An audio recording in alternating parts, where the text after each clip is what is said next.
Let's lay out the scene. You've started your first vacation rental property and things are going even better than you thought. Guests are happy, reviews are excellent, and this whole hosting business is, dare I say, easy? I mean, you could totally start managing other people's properties as well, right? Maybe you should start a property management business. Lots of people do it, so it can't be that hard. But before you start designing your logo and ordering business cards, hear us out because there are some downsides to property management that you might not have thought about. The truth is that sometimes property management sucks. What's up, everyone? If you're new around here, I'm Steven. And I'm Kylie. And we own a few investment properties ourselves, but we also manage short-term rental properties for other clients. Yeah, we never set out to be property managers. We were living in Mission Beach in a duplex and house hacking that property. Before too long, we got the attention of the neighbors on either side who both had duplexes, and we started managing those properties for them. It was completely random. The first neighbor, she had just purchased the house, and I just happened to be out in the garage the same time she was out in her garage, and we started chatting about what she was going to be doing with her house. And she mentioned that it seemed like we had a lot of people coming to stay at our place, which we did. And at the end of the conversation, I just kind of casually threw out, hey, if you're ever looking for someone to manage your property, let us know. Not thinking anything would come of it. Yeah, so a couple months went by and she enlisted us to do a couple updates to her house for her. And then we started renting it out as a short-term rental. It's not actually as easy as that story may sound. And it turns out this first client, she was a bit of a nightmare. An absolute nightmare. Yeah. She is the reason that we have a lot of sections in our contract that we do now. We learned from our mistakes. We learned the hard way. But that's a long story for another video. It's pretty common for a real estate investor to get one or two properties of their own, and then you kind of naturally start looking at what about property management, because you're going through all those functions yourself. This video isn't to discourage people from being property managers. It's more just to highlight and be real with you that it's not always a glamorous job. We have mostly good days, but we also have some really tough days. And it's on those tough days that I have to just remind myself that I could be clocking in at a 9-to-5 job at someone else's business instead of our own. And speaking of 9 to 5, that leads us to the first thing that sucks about property management, and that is that property management is not a 9-to-5 job. It is a 24/7 job. Yeah, you probably already know this. Maybe you're already a short-term rental host, or maybe you're learning about being one by liking our videos and subscribing to our channel. But managing a short-term rental is not something you can just switch off every day at 5 p.m. Some days not even at 10 p.m. So you got to be prepared for that. Yeah, just last week we got a call from the city hotline at 12:30 a.m. We were both asleep in bed. Because of this city's regulations, if you get a call from the city hotline, you have to respond. You have to answer and then respond and have a resolution within 30 minutes, or it's a $1,000 fine and potentially a 30-day suspension of your operating permit. So it's super important that we're by our phone all the time. And so you better believe we keep that volume ringer all the way as loud as it can go before we go to bed, just in case something like this happens. In this instance, there was a guest who was out in the hot tub. They were being super loud. So we checked our noise monitor and our driveway camera. We could hear them. We knew that it was loud. And so we first reached out to the guest through Airbnb. No response. And then I tried to call their phone. Again, no response. Now it's been 15 minutes. So Steven hops in the car at 12:45 in the middle of the night, and it's a couple minutes down the road when we finally heard from the guest. They were apologetic and they went inside and it was quiet and fine the rest of the trip.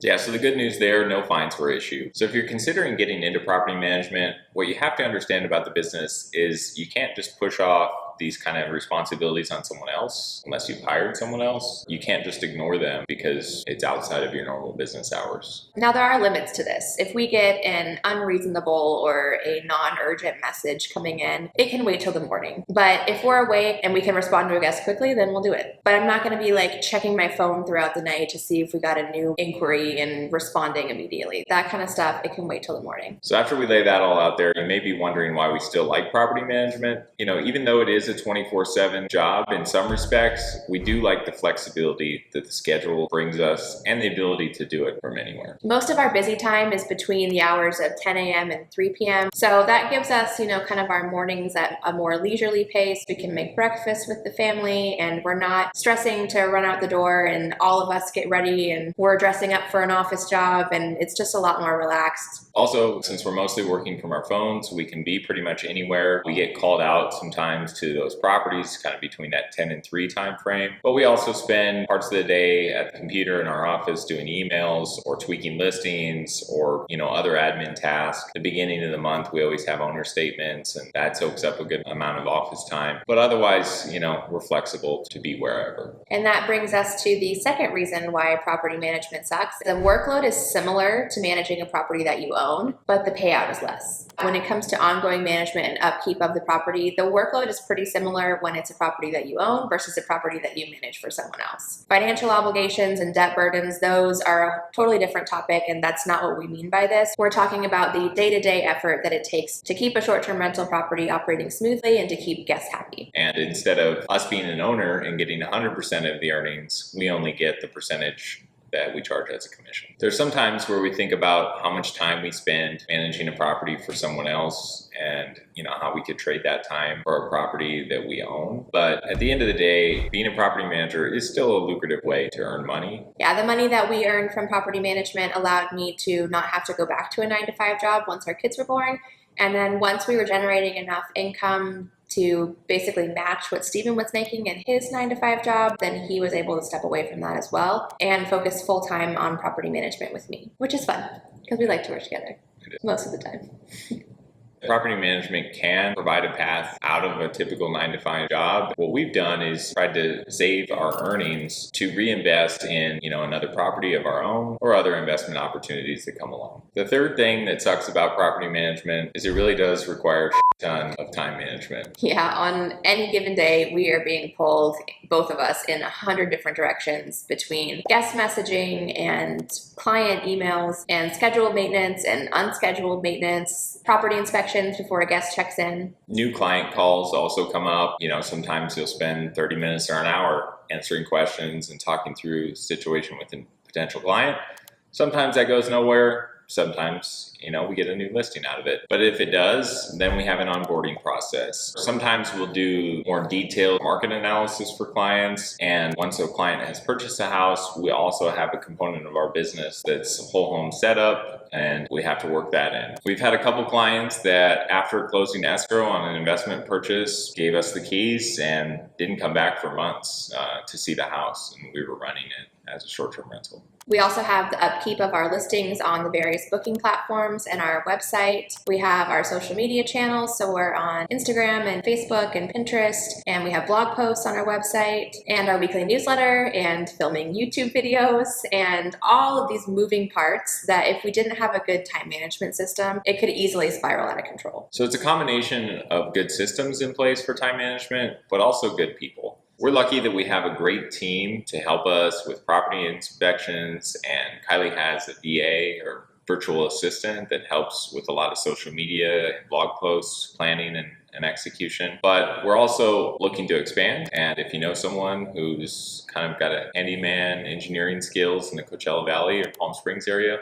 send them our way. So time management is not easy, and it's a skill that we've had to develop and strengthen. But on the positive side, property management is never a monotonous job. Every day is something different. And so if you're the type of person who gets bored in performing the same routine task over and over again, then you might like it. We're also dealing with all kinds of people, and sometimes it's fun or interesting to kind of hear people's stories. But it also leads us to the fourth reason why property management sucks, because you deal with all personality types. Across our portfolio, we're hosting probably a couple hundred groups of people every single month. And that's a lot of different types of people that are going to be rolled into that mix. Some of them, I'd say mostly all of them, are nice, but you are going to get some people where you just cannot wait for them to check out. Yeah, sometimes guests are just a little annoying. Other times, they just don't follow directions or consume the information they have. We spend a lot of time creating very detailed check-in instructions, and we'll have guests that call frazzled saying, how do I get into the house? I can't find the keys. Some people just don't pay attention. Those type of people don't really bother me too much.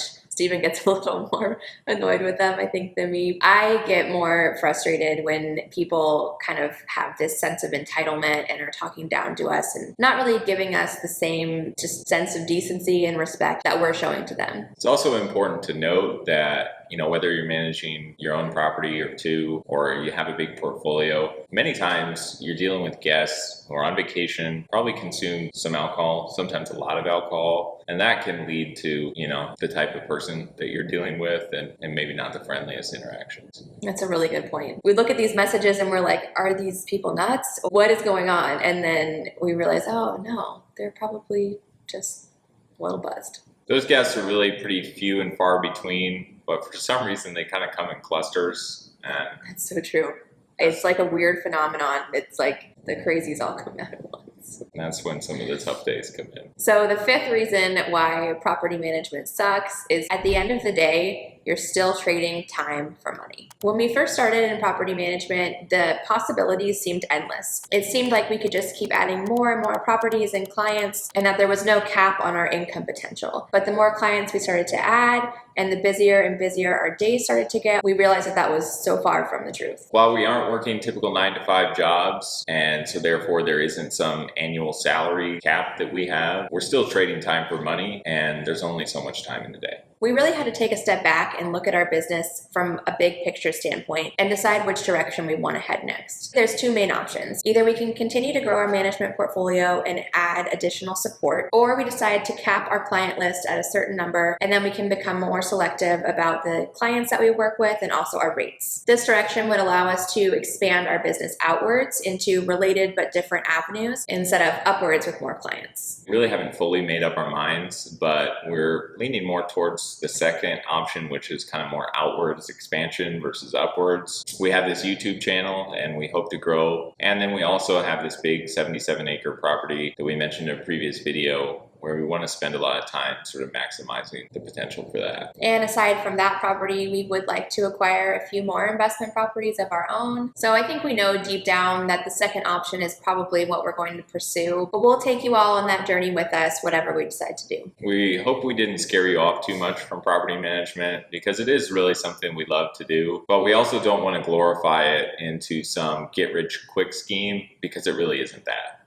It's a lot of work. Thanks for watching, guys, and we'll see you in the next video.